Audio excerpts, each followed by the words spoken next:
Hello everyone, how are you all? Fine? Okay, let's time to study.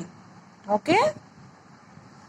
बेटा मैंने आपको पिछली वीडियो में एक टॉपिक लिया था भाषा का लिया था और भाषा किसे कहते हैं वो कई बच्चों ने मेरे पास अपनी वीडियो बनाकर भेजी. Nice, good boy and good girls.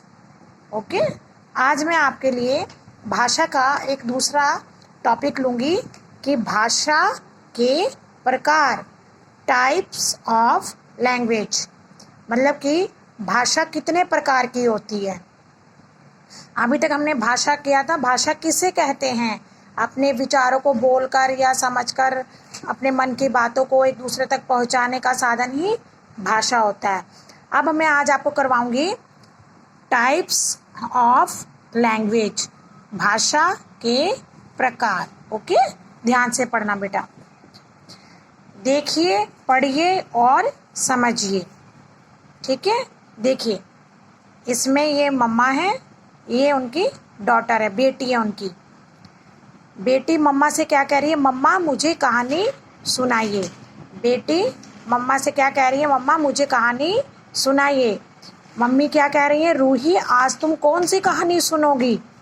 ठीक है, तो आज मैं छोटा भीम की कहानी सुनूंगी, रूही कह रही है. ठीक है, आज मैं तुम्हें छोटे भीम की कहानी सुनाती हूँ. तो देखिए इस पिक्चर में, इस तस्वीर में रूही है और रूही की मम्मी है. रूही क्या कह रही है मम्मा से कि मम्मा आज तो आप मुझे कहानी सुनाइए. रूही की मम्मी कह रही है कि आज आप कौन सी कहानी सुनेंगी? तो रूही कह रही है मम्मी मैं आज छोटे भीम की कहानी सुनूंगी. ठीक है, आज मैं तुम्हें छोटे भीम की कहानी सुनाती हूँ. ठीक है, तो रूही बोलकर अपनी बात क्या कह रही है? अपनी मम्मी को कह रही है और मम्मी सुनकर जवाब दे रही है. तो रूही ने बोला, मम्मी ने सुना और मम्मी ने फिर उसको छोटे भीम की कहानी सुनाई. ठीक है, जो मुंह से बोला जाता है वह भाषा का मौखिक रूप होता है. जो जैसे मैं आपको समझा रही हूँ तो ये भाषा का मौखिक रूप हुआ. इज इट क्लियर कि मैं आपको बोल बोल के समझा रही हूँ तो ये भाषा का मौखिक रूप हुआ. इस चित्र में देखिए, अब दूसरी पिक्चर है. इस चित्र में राहुल अपनी कॉपी पर अपने दोस्तों के नाम लिख रहा है. ये देखिए राहुल है, ये इसके दोस्त हैं, इसके फ्रेंड्स हैं, इनका नाम लिख रहा है. और बच्चे देखिए, बच्चे पढ़कर समझ रहे हैं. ये देखिए नाम लिखे हुए हैं इसमें और ये बच्चे पढ़कर समझ रहे हैं. और राहुल क्या लिख रहा है? लिख रहा है. तो जो भाषा का रूप लिखा जाता है वह भाषा का लिखित रूप कहलाता है. ठीक है, तो इससे हमें क्या क्लैरिफाई हुआ?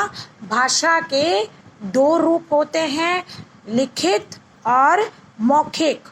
मौखिक रूप और लिखित रूप. जो मुंह से बोला जाता है, जैसे मैं आपको मुंह से बोलकर बता रही हूँ तो ये क्या हो गया? मौखिक रूप. और जैसे अब मैं यहाँ पर ये लिख रही हूँ, जैसे मैंने लिखा यहाँ पर ऐसे, भाषा के प्रकार, तो ये क्या हो गया बेटा? इसका लिखित रूप हो गया. Is it clear? अब आपके मैंने 2 क्वेश्चन करवा दिए हैं हिंदी व्याकरण में. भाषा किसे कहते हैं और भाषा के कितने रूप होते हैं? तो कितने रूप होते हैं बेटा? मेरे साथ बोलिए. भाषा के 2 रूप होते हैं. जो मुंह से बोला जाता है वह मौखिक रूप कहलाता है और जो लिखा जाता है वह भाषा का लिखित रूप कहलाता है. समझ आई? मुंह से बोलना मौखिक भाषा, मौखिक रूप, और हाथ से लिखना ऐसे 1 2 3 4 या छोटा आ बड़ा लिखना, वो क्या हो गया? आपका लिखित रूप. Is it clear all students? ठीक है बेटा, अच्छी तरह समझना है. न्यू टॉपिक है और ग्रामर पोर्शन है आपका, हिंदी व्याकरण है, तो बहुत ध्यान से और समझ के आपको ये करना है. ओके बेटा, थैंक यू ऑल.